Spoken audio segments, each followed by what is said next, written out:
क्या कर रहे थे हम लोग? वही जो करते कहते और सुनते चले आ रहे हैं कि जब वक्त होता है तो एहसास नहीं होता, और जब एहसास होता है तो वक्त नहीं होता। मैं साबिर अली और आप देख रहे हैं ILCC अली क्लासेस, जो अलीगढ़ बेस्ड नीट जेई का रेजिडेंशियल कोचिंग क्लास है। साथ ही AMU जामिया और दूसरे यूनिवर्सिटी के दूसरे एंट्रेंस की भी तैयारी कराते हैं, जैसे 9th है, 11th diploma engineer, BSc nursing, CET, CUET, paramedical वगैरह वगैरह की तैयारियां होती हैं। तो वो लोग जो लोग तैयारी करना चाहते हैं कांटेक्ट कर सकते हैं। ऑफलाइन ऑनलाइन दोनों ही मोड अवेलेबल है। ऑफलाइन में तो अलीगढ़ के पास जो यूनिवर्सिटी के पास जो बच्चे वो अपना आगे कर लेते हैं, लेकिन ऑनलाइन एक ऐसा प्लेटफॉर्म है जहाँ पे अलीगढ़ के बाहर, इंडिया के किसी भी कोने से या हिंदुस्तान से बाहर जो लोग अलीगढ़ और जामिया की तैयारी करने के लिए इंटरेस्टेड है, वो हमारे ऑनलाइन प्लेटफॉर्म से जुड़ सकते हैं और अलीगढ़ के एक्सपीरियंस एंड क्वालिफाइड एक टीचर से अपने आप को तैयार कर सकते हैं किसी कंपटीशन के लिए। ठीक, साथ ही हमारे चैनल को सब्सक्राइब कर ले, क्योंकि हम अपने चैनल पे जो भी इंफॉर्मेशन यूनिवर्सिटी से रिगार्डिंग आते रहता है, हम लोग नोटिफिकेशन को अपडेट करते रहते हैं। तो अगर आप यूनिवर्सिटी के इन्फॉर्मेशन से अपडेट रहना चाहते हैं तो आप हमारे चैनल को सब्सक्राइब कर लें। साथ ही हमारे इस पे बहुत सारे रिकॉर्डेड क्लासेस भी आते हैं, तो आपको बहुत सारे कंटेंट मिल जाएंगे अपने कंपटीशन की तैयारी करने के लिए। हम लोग क्या कर रहे थे? हम लोग कर रहे थे केमिस्ट्री क्लास 11th इक्विलिब्रियम, और लास्ट क्लास में जो हम लोगों ने पढ़ाया था वो ये था relative strength of acid and base. ठीक है, और concentration of hydrogen, hydroxyl ion and hydronium ion, इसको हम लोगों ने किया था, न्यूमेरिकल भी किया था। आज हम लोग उसके आगे एक टॉपिक दे रखा है ionization of water and ionic product of water. ये टॉपिक हम लोग करने जा रहे हैं, आज हम इसको करते हैं। ठीक है, तो इसे हम लोग देखते हैं। ये है आयनाइजेशन ऑफ वाटर और आयनिक प्रोडक्ट ऑफ वाटर। क्या बताया कि वाटर जो है एक एम्फोटेरिक है। एम्फोटेरिक सब्सटेंस जानते हैं, जो एसिड एंड बेस दोनों तरह बिहेव करता है। तो वाटर एक एम्फोटेरिक सब्सटेंस है, कंपाउंड है, और वीक एसिड वीक बेस के तौर पे भी रोल प्ले करता है। तो वीक एसिड या वीक बेस जो होते हैं वो पार्शियली या very small amount of molecules dissociated and gain the equilibrium, यानी थोड़े से मॉलिक्यूल टूटते हैं और फिर इक्विलिब्रियम आ जाते हैं। तो जो वीक एसिड या वीक बेस होते हैं उनका जो डिसोसिएशन होता है और किस तरह से लिखते हैं वो मैं लिख के दिखा रहा हूँ कि वाटर एम्फोटेरिक है तो किस तरह से वो एक एसिड एक बेस के तौर पे रोल प्ले करेगा। तो मैं रिएक्शन को लिखता हूँ, ये दे रखा है, ये हमारा वाटर है, ये H2O लिक्विड फॉर्म में दे रखा है, ये भी H2O लिक्विड फॉर्म में है। और ये जब डिसोसिएट करता है तो पार्शियली डिसोसिएट होता है, तो एक बन जाता हाइड्रोनियम आयन और एक बनता OH आयन्स। ठीक है, जैसे मान लो ये मॉलिक्यूल टूट के हाइड्रोजन प्लस आयन बन जाएगा, OH माइनस आयन बन जाएगा। तो ये हाइड्रोजन डोनेट कर रहा है, तो ये हमारा एसिड कहलाएगा। Bronsted Lowry acid base concept के हिसाब से भी कह सकते हैं कि ये डोनेट कर रहा है हाइड्रोजन आयंस को या प्रोटॉन को डोनेट करते, ये एसिड है। और यही ये हाइड्रोजन आयंस ये इसको लोन पेयर जो है, ऑक्सीजन के पास जो लोन पेयर है, ये उसको ले लेता है और ये हाइड्रोनियम बना लेता है, तो ये बेस कहलाता है। ठीक है ना, ये हाइड्रोनियम इसको एक्सेप्ट कर लिया तो ये बेस हो गया, ये डोनेट किया तो ये एसिड होगा, ये बेस हो गया। और दोनों ही वाटर रहते हैं, एक एसिड एक बेस की तरह रोल प्ले करते, तो ये एम्फोटेरिक हो गया, ये हाइड्रोनियम आ गया, ये OH आयन हो गया। ठीक है, और ये थोड़े से मॉलिक्यूल टूटते हैं तो उसके बाद इक्विलिब्रियम गेन कर लेते हैं। वीक एसिड जो होता है पार्शियली डिसोसिएट होके वो इक्विलिब्रियम गेन कर लेता है। अब क्या हो गया, जब इक्विलिब्रियम आ गया है तो इसका इक्विलिब्रियम कांस्टेंट कैसे लिखेंगे, इसे लिखने जा रहे हैं। इसको अगर इक्विलिब्रियम के टाइम में कैसे लिखेंगे, एट इक्विलिब्रियम,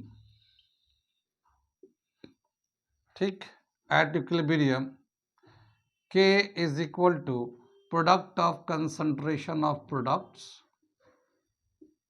ये तो प्रोडक्ट है, इनके कंसंट्रेशन का मल्टीप्लाई करते हैं, और यहाँ पे product of concentration of reactants, ये भी यही है, ये भी है, तो हमने यहाँ पे स्क्वायर ले लिया इसको।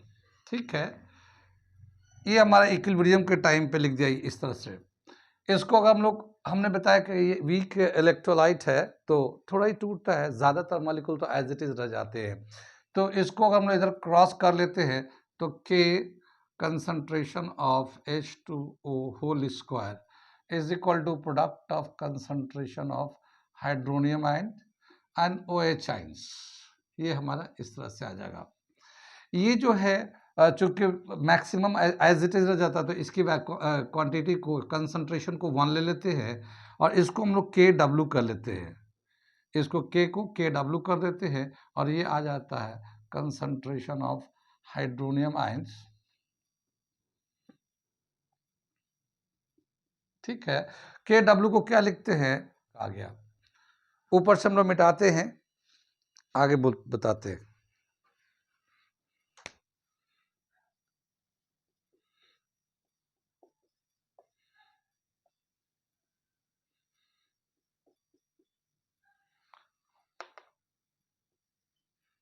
क्या बताया कि ये KW जो है आयनिक प्रोडक्ट ऑफ वाटर जो है, product of concentration of hydronium ion into hydroxyl ion, इसके प्रोडक्ट के बराबर होता है। ये आमतौर पे हम लोग जो वाटर का जो डिग्री ऑफ डिसोसिएशन होता है वो टेम्परेचर डिपेंडेंट होते हैं। अलग अलग टेम्परेचर पे इसका डिग्री ऑफ डिसोसिएशन अलग अलग होता है और इसका जो कंसंट्रेशन है ये अलग अलग आते हैं, जिसकी वजह से KW का वैल्यू चेंज होते रहता है, बदलते रहता है। लेकिन रूम टेम्परेचर यानी 25 डिग्री सेल्सियस पे अगर हम लोग देखते हैं या 298 केल्विन पे देखते हैं तो इसका जो वैल्यू दे रखा है, ये दे रखा है 298 kelvin temperature, at 298 kelvin KW is equal to 1.008 10 to the power minus 14, ये वैल्यू होता है इसका। ठीक है, ये 298 केल्विन पे अगर टेम्परेचर को बढ़ाते हैं या टेम्परेचर को घटाते हैं तो उसी के हिसाब से KW का वैल्यू बदलता रहता है। अगर टेम्परेचर बढ़ाएंगे तो ये ज़्यादा डिसोसिएट होकर आइंस बढ़ जाते हैं तो ये वाला वैल्यू बढ़ जाता है, टेम्परेचर घटाते हैं तो वो कम हो जाता है। तो कुछ हम 1-2-4 एग्जाम्पल हम देख देते हैं टेम्परेचर डिपेंडेंट पे। कितनी बात समझ में आई? ये टेम्परेचर जो चेंज करते हैं 298 केल्विन पे तो 1.008 -14 है। आमतौर पे हम लोग प्रैक्टिकली यूज़ के लिए यही टेम्परेचर का हम लोग KW यूज़ करेंगे, लेकिन टेम्परेचर पे डिपेंड करता है डिग्री ऑफ डिसोसिएशन, तो उसका ये थोड़ा सा दे रखा है। जैसे 273 टेम्परेचर केल्विन टेम्परेचर पे KW का जो वैल्यू होता है 0.113 10 to the -14, ऐसे 283 केल्विन पे 0.292 10 में -14 होता है। 298 पे ये वैल्यू तो दिए ही रखा है, 295 पे भी दे रखा 1.008 00, जैसे ये यहाँ पे एक और वैल्यू दे रखा है 295 पे ये दे रखा है 1.00 10 to the power -14। ठीक है, तो ये वाला वैल्यू जो है ग्रीन वाला इसके साथ है ये। ठीक, ऐसे ही 323 केल्विन टेम्परेचर पे देखिए K का वैल्यू कितना हो गया 5.474 10 में -14, ये बढ़ गया वैल्यू। इसी तरह से 373 केल्विन टेम्परेचर 7.500 10 में -14। क्या दे रखा है ये, एक हम लोगों ने एग्जाम्पल के तौर पे दे रखा है कि जो वाटर होता है जो डिग्री ऑफ डिसोसिएशन है वो टेम्परेचर डिपेंडेंट है। कम टेम्परेचर पे डिग्री ऑफ डिसोसिएशन कम होता है तो KW का वैल्यू भी कम आता है, और अगर हाई टेम्परेचर होता है, टेम्परेचर बढ़ा देते हैं तो उस केस में डिग्री ऑफ डिसोसिएशन बढ़ जाता है और KW का वैल्यू भी बढ़ जाता है। कितनी बात समझ में? आगे चले, यहाँ पे ये समझ में आ गया, नोट कर लीजिए। आगे चलते हम लोग, क्या दे रखा है उसके आगे। जब वाटर को डिसोसिएट करते हैं तो क्या देखते हैं कि ये दोनों तो बनता ही बनता है, लेकिन ये दोनों का कंसंट्रेशन इक्वल होता है, दोनों का कंसंट्रेशन इक्वल होता है, क्योंकि एक वाटर मॉलिक्यूल जब डिसोसिएट होता है तो एक हाइड्रोनियम बनता है, एक हाइड्रोक्साइड बनता है। तो जो कंसंट्रेशन ऑफ प्रोडक्ट्स हैं जैसे हाइड्रोनियम आयन और हाइड्रोक्साइड है, दोनों बराबर होते हैं, तो इनका जो कंसंट्रेशन होता है इक्विलिब्रियम पे, at equilibrium equilibrium concentration of hydronium ion is equal to concentration of hydroxyl ion, ये दोनों बराबर होते हैं। अगर जब दोनों बराबर होते हैं तो KW अगर लिखना चाहते हैं तो ये हम लोग इस तरह से लिखते हैं, इन दोनों का प्रोडक्ट होता है, इस तरह से हम लोग लिखते हैं। अगर हम लोग चाहें तो हाइड्रोक्साइल आयन को हटाकर हाइड्रोनियम आयन लिख सकते हैं, या हाइड्रोनियम आयन को हटाकर हाइड्रोक्साइल आयन लिख सकते हैं। जब अगर मान लो पहले हम इसको हटा रहे हैं तो ये क्या हो जाएगा, ये हाइड्रोनियम आयन एक, और इसको हटाकर ये दूसरा भी हाइड्रोनियम आयन लिख सकते हैं हम लोग, ठीक है। तो इसका मल्टीप्लाई करेंगे तो क्या आ जाएगा, ये हाइड्रोनियम आयन का स्क्वायर आ जाएगा, ये KW का जो वैल्यू होगा इसका स्क्वायर हो जाएगा, ठीक। या फिर हाइड्रोक्साइल OH को रखते, इसको हटाते तो ये उसके स्क्वायर के बराबर होता है, ठीक। कितनी बात में KW जो है इस तरह से लिख सकते हैं, हाइड्रोनियम आयन कंसंट्रेशन का स्क्वायर या फिर OH आयन्स का स्क्वायर, दोनों में से कोई भी ले सकते हैं जैसे ज़रूरत के हिसाब से, दोनों ही बराबर होते हैं, ठीक। अब इसका जो वैल्यू दे रखा KW का जो वैल्यू दे रखा वो इतना है 1.008 10⁻14। तो अगर हम लोग इक्विलिब्रियम के टाइम पे इसको चेक करते हैं 1.008 10⁻14 ये दे रखा, ये -14 है ये, तो इससे क्या करेंगे, ये इसके बराबर होगा, ये इसका कंसंट्रेशन स्क्वायर के बराबर ले लेते हैं, या फिर हाइड्रोक्साइड को इसका स्क्वायर के बराबर लेते हैं, दोनों में से कोई भी ले सकते हैं, ठीक। अगर हम इसको लेना चाहते तो इसका स्क्वायर, इसका कंसंट्रेशन अकेला निकालना चाहते हैं इक्विलिब्रियम पे, तो ये स्क्वायर को इधर शिफ्ट करें तो इसका रूट लग जाएगा, या हाइड्रोक्साइड का स्क्वायर को इधर शिफ्ट करके इसका रूट लग जाएगा। तो इक्विलिब्रियम के टाइम में दोनों का कंसंट्रेशन तो बराबर ही होता है, और उसका जो वैल्यू होता है मैं यहाँ पे लिखता हूँ, ये कंसंट्रेशन ऑफ हाइड्रोनियम आयन जो है हाइड्रोक्साइड आयन के बराबर है, ठीक है। और ये आएगा 1.008 10⁻14 का रूट आ जाएगा इसके ऊपर, और इसका जो रूट लेते हैं तो 1.010⁻7 मोल पर लीटर, ये हमारा इसका कंसंट्रेशन आ जाता है। कितनी बात समझ में। तो क्या बताया कि इक्विलिब्रियम के वक्त हाइड्रोनियम आयन का कंसंट्रेशन या हाइड्रोक्साइड आयन का कंसंट्रेशन दोनों बराबर होते हैं, और उनका जो वैल्यू होता है 1.010⁻7 मोल पर लीटर के बराबर होता है। कितनी बात समझ में, यहाँ समझ में आया। ये था हमारा आयनाइजेशन ऑफ वाटर और आयनिक प्रोडक्ट ऑफ वाटर, यानी एक वाटर तो आयनाइज्ड होता है रूम टेम्परेचर पे, टेम्परेचर जिस पे भी, और उसके जो आइंस बनते हैं उनका प्रोडक्ट निकालते हैं तो उनका जो वैल्यू होता है वह ये होता है। तो concentration of hydronium ion, concentration hydroxide ion, root of this 1.0 10⁻7 mole के बराबर होता है। कितनी बात सुन में ये। आगे क्या बताया कि अगर कोई सोल्यूशन है, जैसे वाटर हमारा है, वाटर तो वैसे तो यूनिवर्सल हमारा सॉल्वेंट कहलाता है, तो इसमें हर कोई इस पर डिजॉल्व हो सकता है।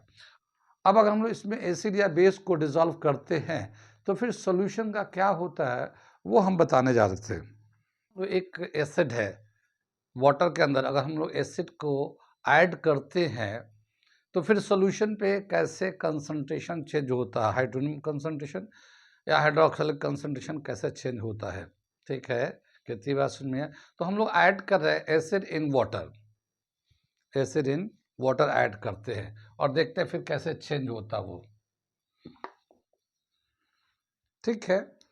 मान लेते हैं हम लोग कोई एसिड है, उस एसिड को इसमें ऐड कर रहे हैं। तो एसिड भी दो तरह के हैं, एक होता है स्ट्रॉन्ग एसिड, एक होता है weak acid. Weak acid, strong acid, weak electrolyte, strong electrolyte. तो जो स्ट्रॉन्ग इलेक्ट्रोलाइट होते हैं, जैसे स्ट्रॉन्ग एसिड है तो कम्प्लीटली डिसोसिएट होता है, कम्प्लीटली डिसोसिएट होता है। अगर हम लोग वीक एसिड लेते हैं तो पार्शियली डिसोसिएट होता है। तो वाटर के अंदर अगर मान लो हम लोग HCl ऐड कर देते हैं स्ट्रॉन्ग एसिड को, ठीक है ना, तो स्ट्रॉन्ग एसिड HCl को ऐड करते हैं वाटर के अंदर, ये क्या होगा, कम्प्लीटली डिसोसिएट हो जाएगा, और डिसोसिएट होने के बाद ये हाइड्रोजन आयंस बनेंगे, ये क्लोरीन आयन बनेगा, और ये हाइड्रोजन इसके साथ वाटर के साथ चला जाएगा और ये हाइड्रोनियम बना लेगा, ये क्लोरीन बना लेगा, क्लोरीन आयंस बना लेगा, क्लोराइड। अब क्या बताया कि ये जो हाइड्रोनियम आइंस है, ये चूंकि स्ट्रांग है, तो जितना ये एसिड लेंगे वो सब के सब टूट जाएंगे और सभी ये एसिड जो है ना हाइड्रोजन देंगे और इतना हाइड्रोनियम आइंस बन जाएंगे नए, इतने नए हाइड्रोनियम आइंस बन जाएंगे। यानी जिस वक्त वाटर प्योर वाटर था, जिस वक्त प्योर वाटर था उस वक्त हाइड्रोनियम आयन का कंसंट्रेशन और हाइड्रोक्साइड आयन का कंसंट्रेशन दोनों बराबर थे। ठीक है, दोनों बराबर थे इक्विलिब्रियम में। ये जो कंसंट्रेशन था हमारा इसका, ये दोनों ही बराबर था प्योर वाटर में, प्योर वाटर, ठीक है ना, प्योर वाटर में, प्योर वाटर में ये दोनों ही सेम था। लेकिन जब हम लोगों ने एसिड, जितना भी एसिड 0.1 मोलारिटी या 0.2 मोलारिटी या 0.001 मोलारिटी जितना भी ऐड किया, वो सब के सब टूटेंगे और हाइड्रोजन देंगे और वो सभी हाइड्रोजन जो वाटर के साथ कंबाइन होके इतना एक्स्ट्रा नया हाइड्रोनियम आयन बन जाएंगे।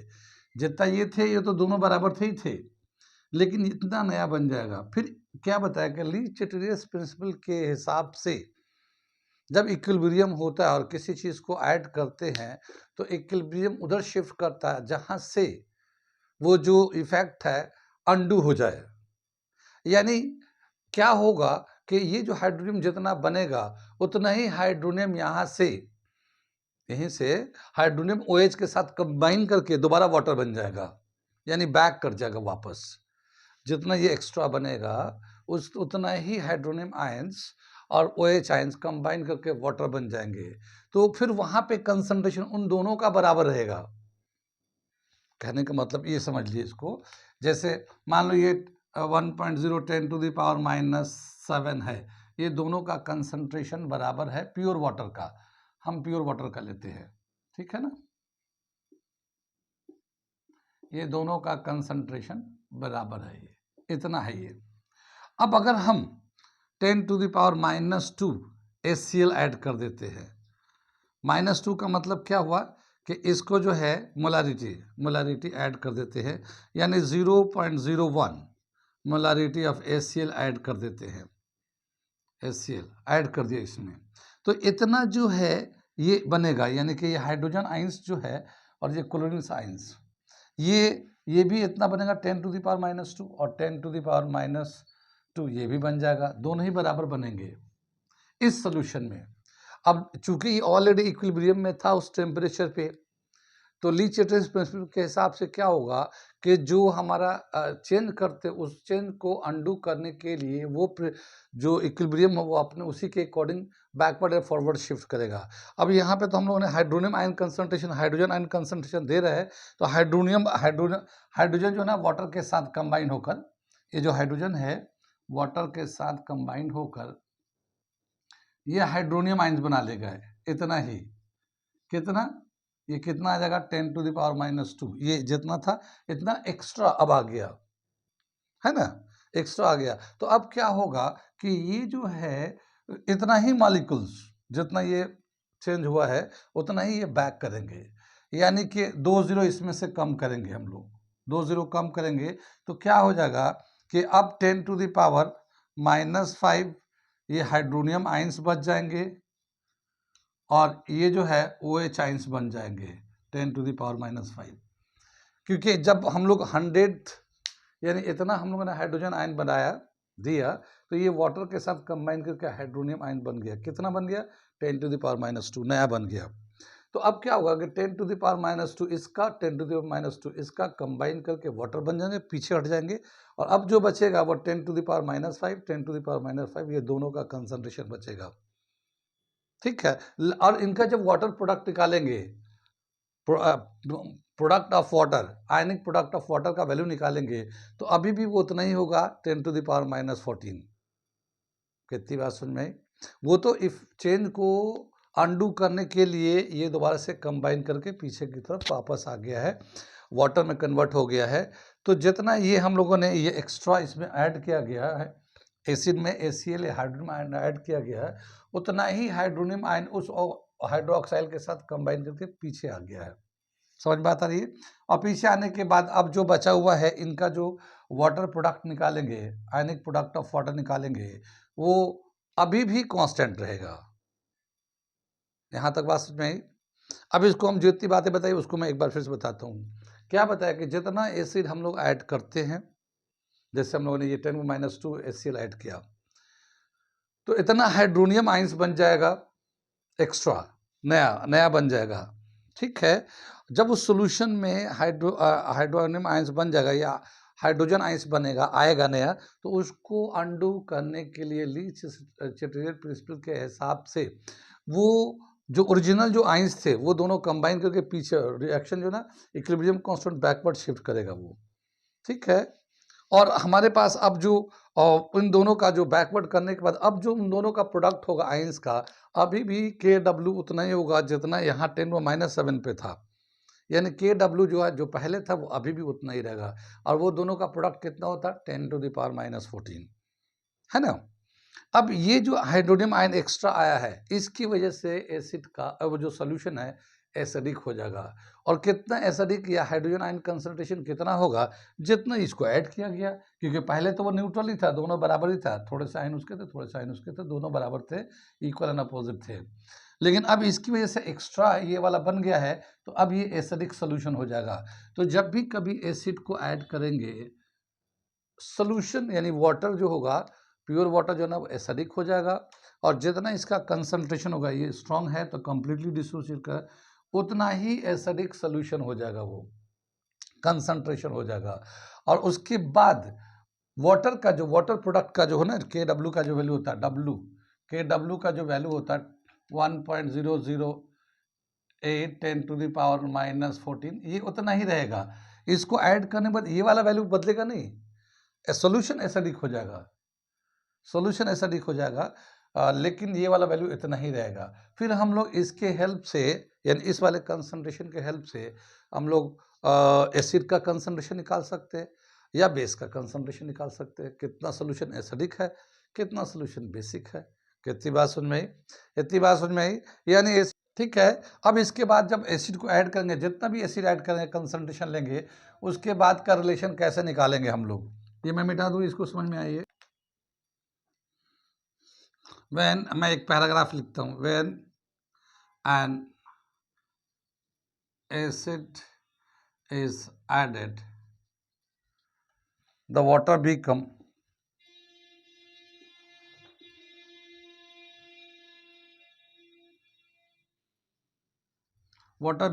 acidic। ठीक है, but the ionic product of water remains same।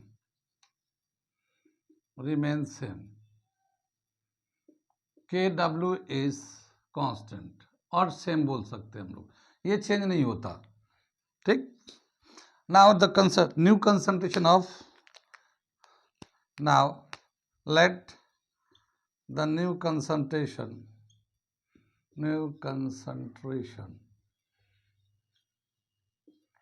of H3O positive is obtained। ठीक है ना, then concentration of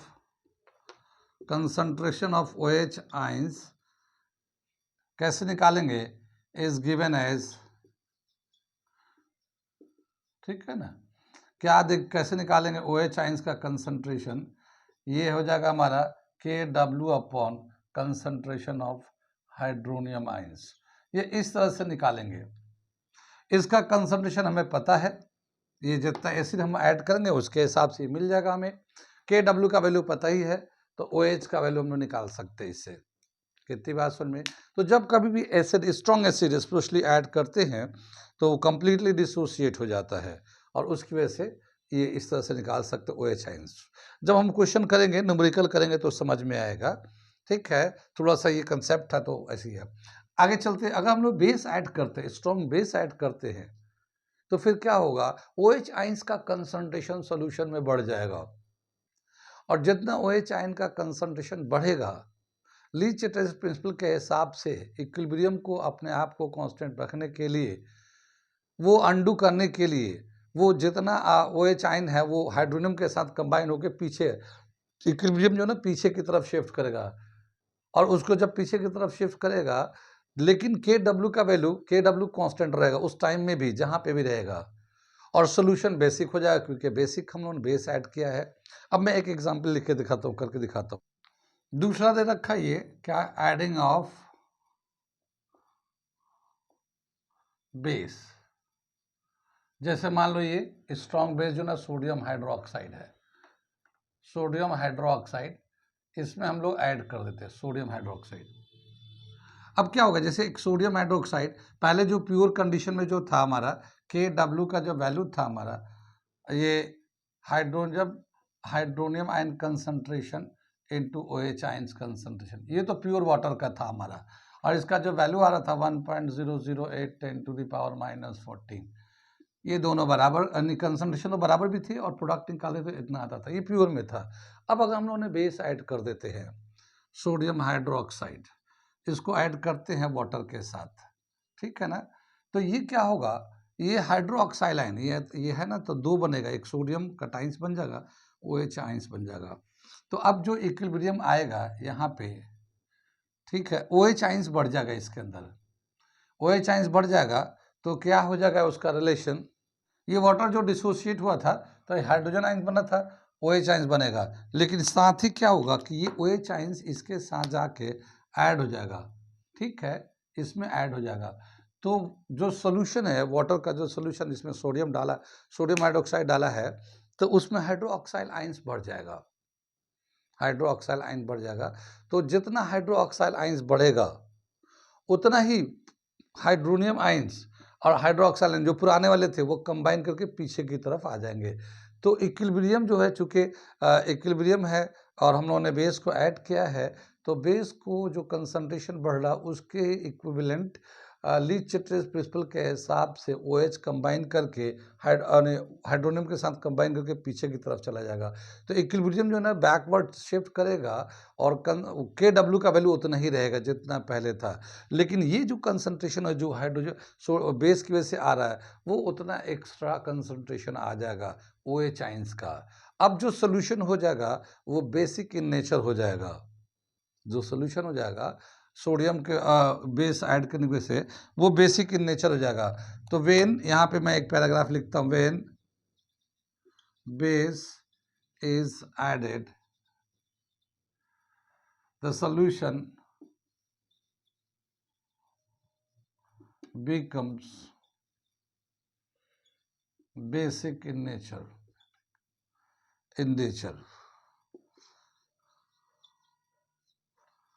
और एक चीज ये भी है, the concentration of OH ions is greater than hydronium ion. इसको हम लोग ऐसे भी लिख सकते हैं, यानी OH आयंस बढ़ जाएगा जब बेस ऐड करेंगे तो ये कम हो जाएगा, ये ठीक कितना होगा, चूंकि ये स्ट्रांग है तो जितना हम लोग ऐड किया उतना ही आयंस इसका ये बढ़ जाएगा।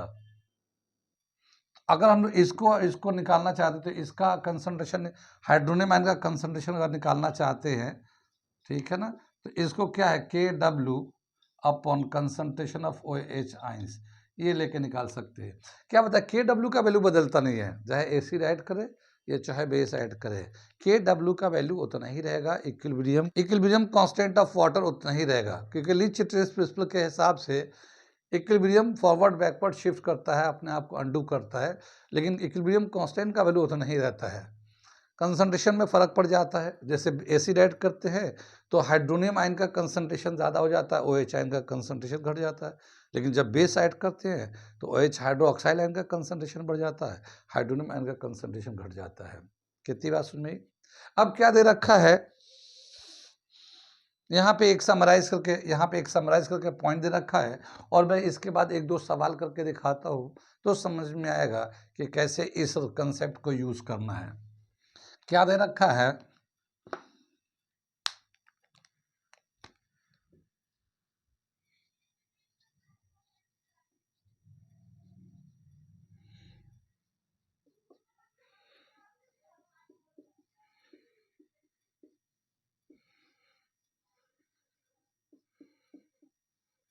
एसिडिक सोल्यूशन में हाइड्रोनियम आयन का कंसंट्रेशन ज़्यादा होता है हाइड्रोक्साइल आयन के कंसंट्रेशन से। इन basic solution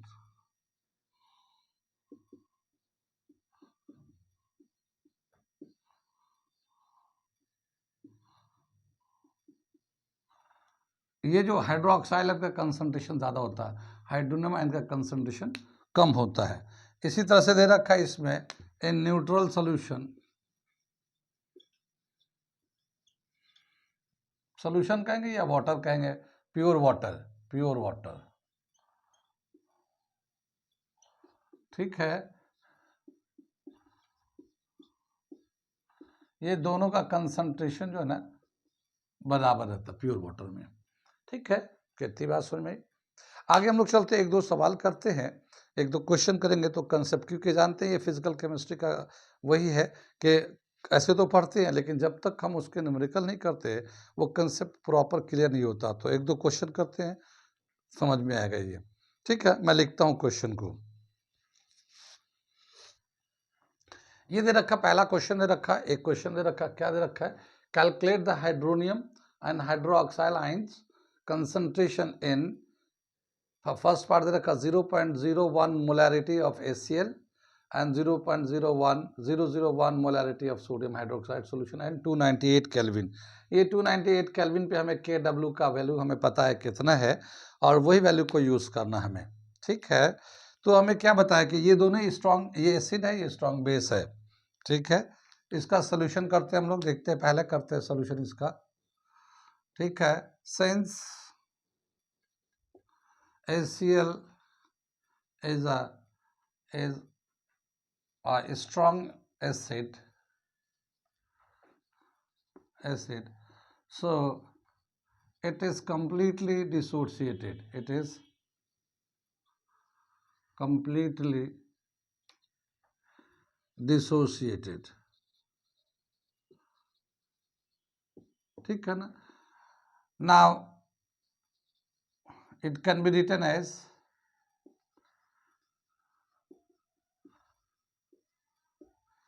HCl plus water at equilibrium, hydronium ion concentration ये बन जाएगा, ये हाइड्रोनियम आयन बन जाएंगे और ये हमारा प्लस Cl माइनस हो जाएगा। ये जो हाइड्रोनियम आयन कंसंट्रेशन होगा ये HCl के बराबर होगा। क्यों? क्योंकि स्ट्रॉन्ग एसिड है और जो स्ट्रॉन्ग एसिड होता है कंप्लीटली डिसोसिएट होता है और जितना उसका कंसंट्रेशन होगा उतना ही एक्स्ट्रा हाइड्रोनियम आयंस बन जाते हैं। तो यहाँ पे देंगे concentration of hydronium ion is equal to concentration of HCl is equal to 0.01। ये दे रखा सवाल में, फर्स्ट पार्ट कर रहे हैं हम लोग, तो ये दे रखा है और इसको हम लोग लिख सकते हैं 10⁻⁻² मोल पर लीटर। ये हमारा इसका कंसंट्रेशन दे रखा है HCl का, हाइड्रोनियम का कंसंट्रेशन। और ठीक है, अब क्या बताया, now KW is equal to concentration of hydronium ions plus OH ions, इन दोनों का प्रोडक्ट बराबर होता है। और क्वेश्चन में कहा गया है कि KW का वैल्यू 298 पे आप एसिड ऐड करो, बेस ऐड करो, ये उतना ही रहेगा क्योंकि वो लीच-लीटरेचर प्रिंसिपल के हिसाब से वो अपने आप को वैल्यू को उतना ही रखता है, इक्विलिब्रियम कांस्टेंट का वैल्यू उतना ही रखता है।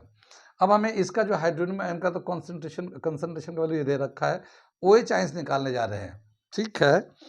OH आयंस निकालने जा रहे हैं तो OH आयंस का कंसंट्रेशन कितना होगा, मैं ये सवाल को मिटा दे रहा हूँ।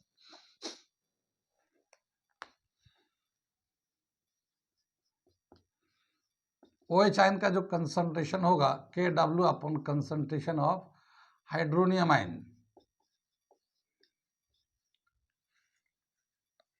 ये दे रखा है। इसका KW का वैल्यू होता है 1 × 10⁻⁻14 अपॉन हाइड्रोनियम आयन का कंसंट्रेशन कितना होगा 10⁻⁻2, 10⁻⁻2, क्योंकि हाइड्रोनियम HCl के बराबर ही है। ये 2 से डिवाइड हो जाएगा तो 1 × 10⁻⁻12 मोल पर लीटर।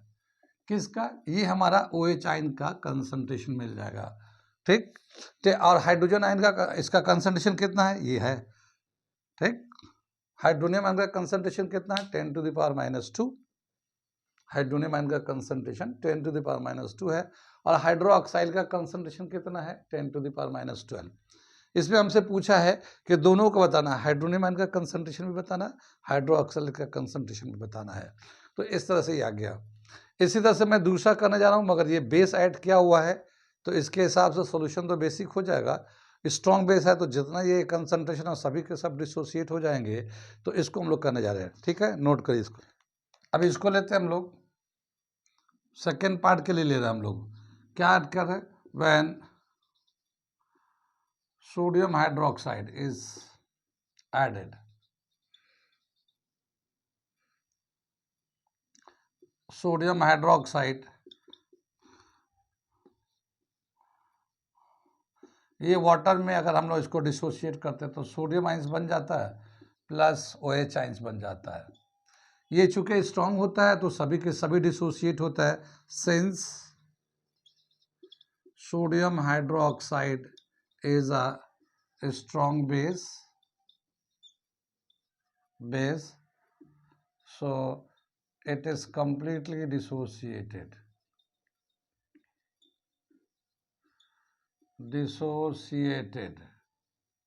ठीक है ना।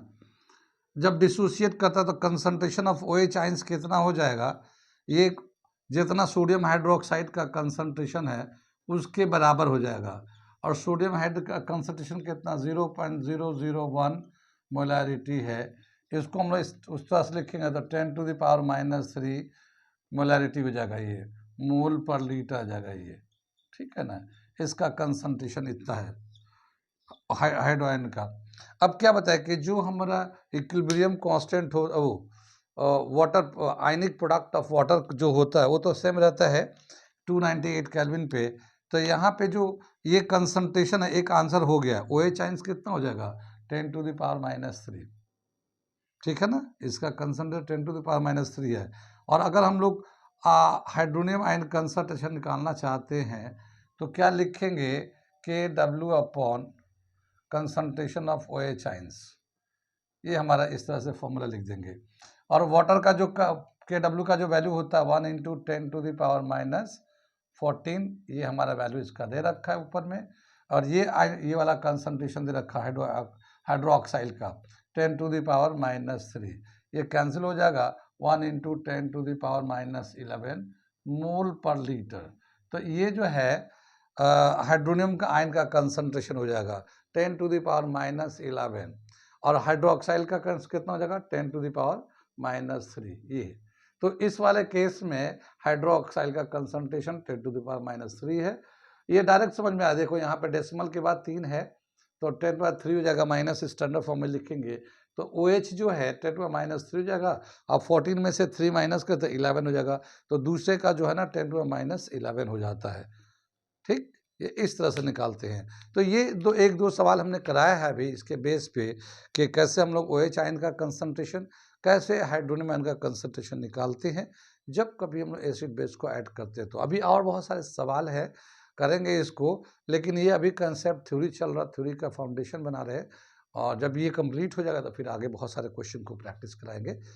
नोट कर लिए इसको, अभी और सवाल करा देंगे इसमें। आज के लिए यहीं पे रहने देते हैं, ठीक है, ओके।